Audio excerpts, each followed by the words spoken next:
You let them lie to you on purpose, not because you were gullible, not because you didn't notice, but because you wanted to see just how far they were willing to go. You needed to see the full scope of their character, not just the parts they show when they're pretending to be decent.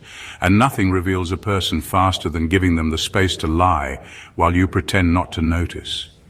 You weren't caught off guard. You clocked the lie as soon as it came out their mouth. You just didn't flinch. You let them believe they were getting away with it. You watched them pile on more lies, one after another, not realizing you were keeping receipts, not physical ones, but spiritual ones.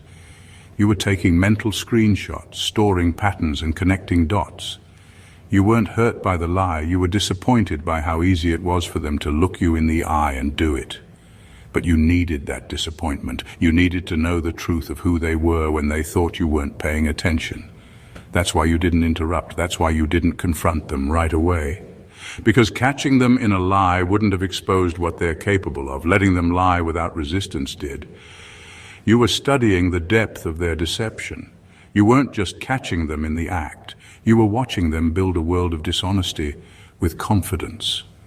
What they never considered was that you were trained for this. Life taught you how to read silence, how to detect tension, how to spot the moment someone's eyes shift, because their soul got uncomfortable. They thought your kindness meant cluelessness.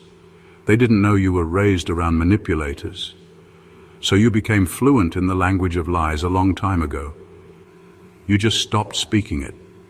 Now the truth is out and they're stunned. They can't believe you knew all along, but that's the part that stings the most for them. Not that they lied, but that you let them lie and still kept your power. You didn't expose them on their timeline. You waited until the damage was already done to them, and now there's no coming back from it. You let them walk into their own trap, smiling.